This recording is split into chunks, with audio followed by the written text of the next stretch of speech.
ನಮಸ್ಕಾರ ವೀಕ್ಷಕರೇ, ಇದು ಸತ್ಯ.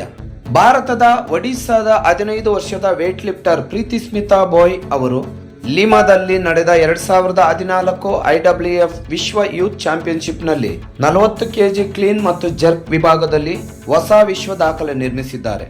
ಅವರು ಸ್ನ್ಯಾಚ್ನಲ್ಲಿ 57 ಕೆಜಿ ಮತ್ತು ಕ್ಲೀನ್ ಅಂಡ್ ಜರ್ಕ್ ನಲ್ಲಿ 76 ಕೆಜಿ ಎತ್ತಿದರು. ಒಟ್ಟು 133 ಕೆಜಿ ಹಿಂದಿನ ಯುವ ವಿಶ್ವ ದಾಖಲೆಯನ್ನು 1 ಕೆಜಿಯಿಂದ ಹಿಂದಿಕ್ಕಿದರು.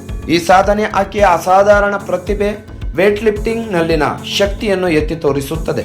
ಪ್ರೀತಿ ಸ್ಮಿತಾ ಅಂತಾರಾಷ್ಟ್ರೀಯ ವೇಟ್ ಲಿಫ್ಟರ್ಗಳಿಂದ ಪ್ರಬಲ ಪೈಪೋಟಿಯನ್ನು ಎದುರಿಸಿದರು, ಆದರೆ ತನ್ನ ಸ್ಥಿರ ಮತ್ತು ನಿಖರವಾದ ಪ್ರದರ್ಶನದಿಂದ ಎದ್ದು ನಿಂತು ಆತ್ಮವಿಶ್ವಾಸದಿಂದ ತನ್ನ ಎಲ್ಲಾ ಲಿಫ್ಟ್ಗಳನ್ನು ಪೂರ್ಣಗೊಳಿಸಿದಳು. ಆಕೆಯ ಯಶಸ್ಸು ಭಾರತೀಯ ವೇಟ್ ಲಿಫ್ಟಿಂಗ್ಗೆ ಮಹತ್ವದ ಮೈಲಿಗಲ್ಲನ್ನು ಗುರುತಿಸುತ್ತದೆ. ಹೆಚ್ಚುವರಿಯಾಗಿ ಭಾರತದ ಮತ್ತೊಬ್ಬ ವೇಟ್ ಲಿಫ್ಟರ್ ಜೋಸ್ನಾ ಸಬರ್ ಇದೇ ವಿಭಾಗದಲ್ಲಿ ಬೆಳ್ಳಿ ಪದಕವನ್ನು ಪಡೆದುಕೊಂಡರು.